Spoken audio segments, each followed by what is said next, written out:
This maze is so hard. They did so narrow at the bottom.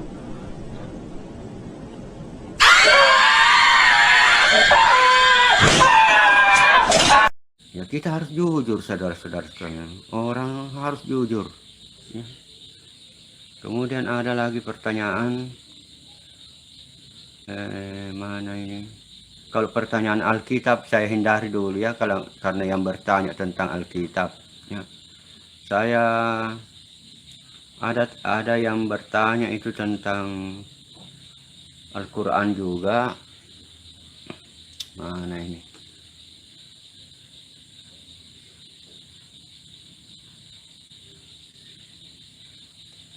Ada yang bertanya tentang Al-Quran lagi, tapi saya tidak, sudah mana ini?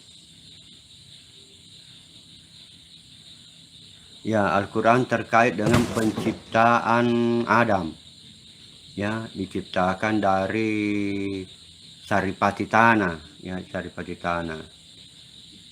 Dan penjelasan selanjutnya, yaitu memang penjelasannya di Al-Quran itu tentang penciptaan Adam itu mempunyai versi yang agak berbeda dengan di Alkitab, ya. Karena kalau di Alkitab itu ya tentunya lebih mudah dipahami, ya, lebih mudah dipahami dibanding dengan Al-Quran. Sama dengan misalnya di dalam hal, jadi begini saudara, lebih baik saya jelaskan secara umum Al-Quran itu.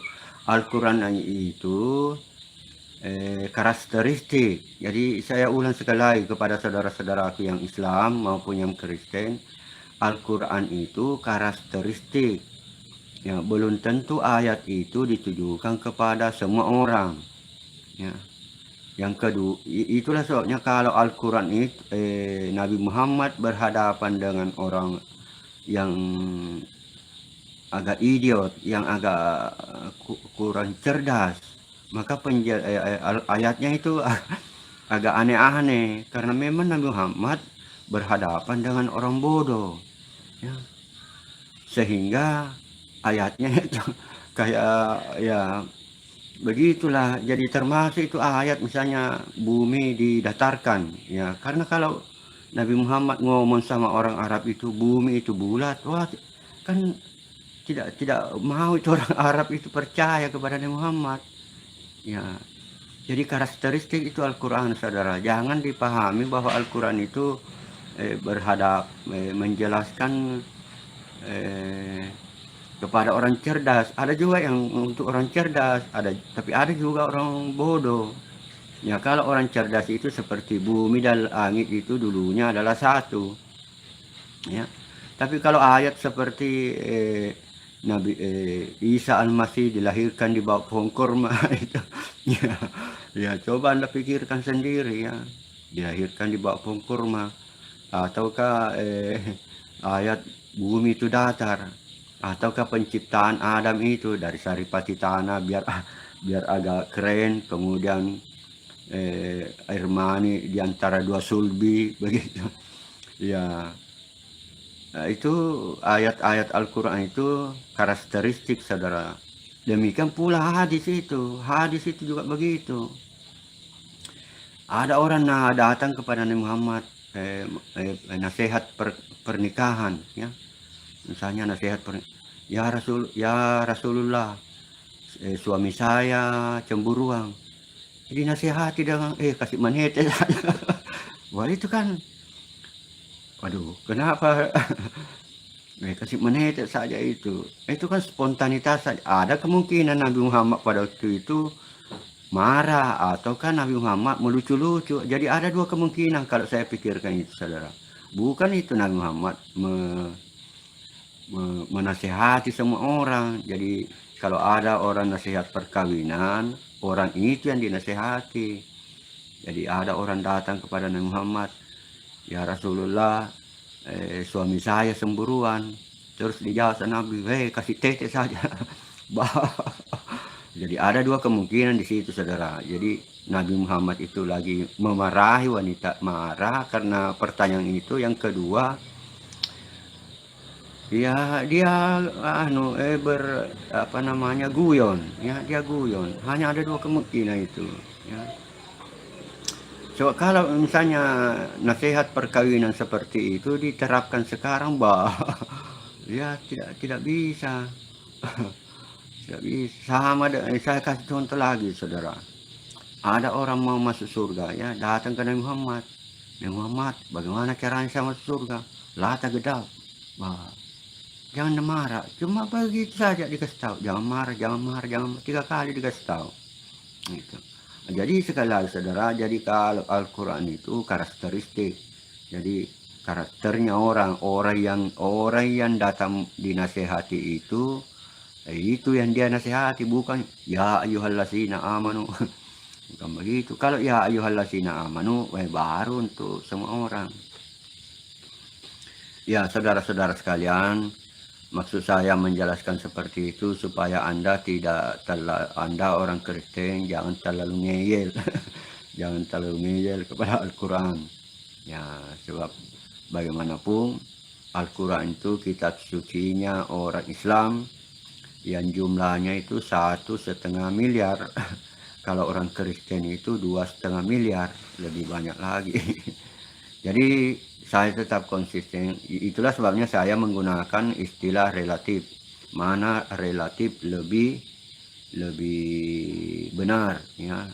Mana relatif lebih apalagi moral.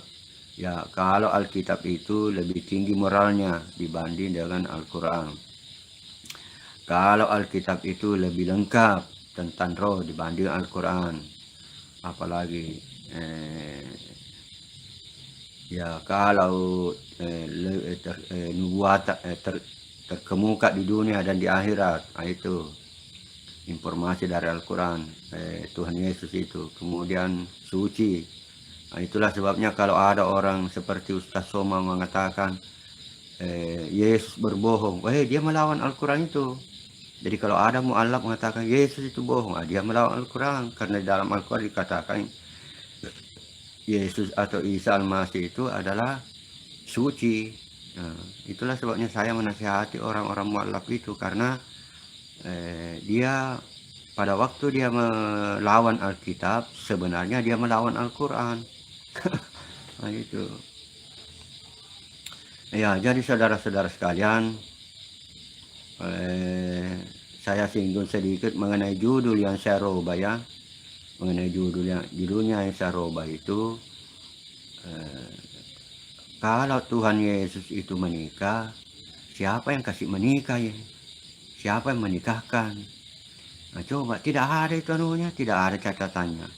Jadi sekalipun ada apa, manuskrip atau tulisan-tulisan tua mengatakan, yang tulisan kecil itu yang diperlihatkan Nandar itu bahwa Yesus menikah, tetapi tidak akan pernah ditemukan itu siapa yang menikahkan.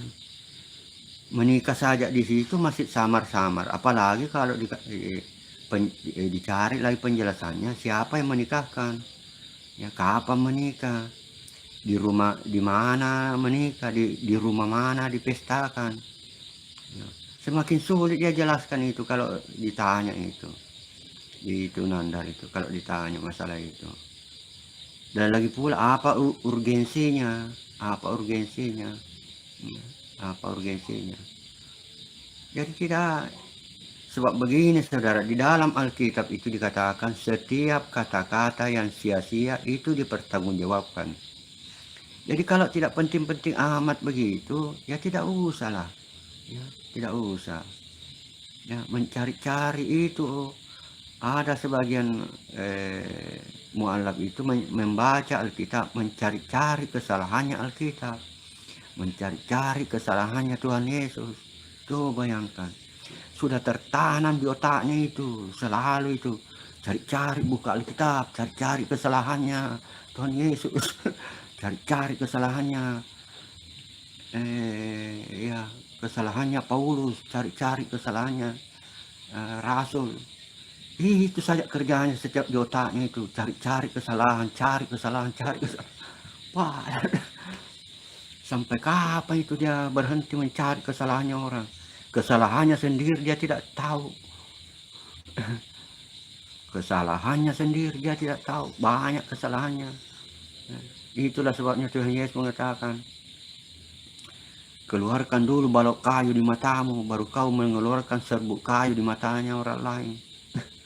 Matamu dulu kasih keluar itu balok kayumu itu. Ya saudara-saudara sekalian, ya sudah berjalan 27 menit. Jadi kenapa ini saya mesti masih terus mengkritik Sinandar itu, karena saya berusaha supaya dia bertobat, supaya dia kebingungan, ya. Dia yang kebingungan, saudara, dengan dia mengeluarkan pernyataan, maka saya lawan dengan pernyataan yang membuat dia bingung sendiri. Sebab saya akan tanya, siapa yang kasih menikah, di mana menikah, kapan menikah, ya. Iya, begitu kalau ada orang mencari kesalahan-kesalahannya Tuhan Yesus. Tanya terus, di mana menikah, siapa yang kasih menikah, kapan menikahnya. Iya, iya saudara-saudara sekalian, ya itulah, mudah-mudahan ini pada malam ini ada manfaatnya. Dan saya lihat-lihat dulu live chatnya, barangkali ada.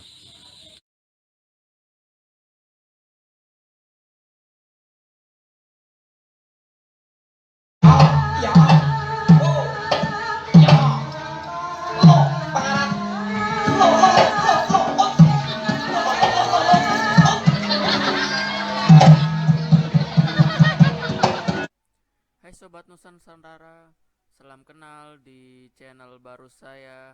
Bantu like and subscribe ya. Makasih.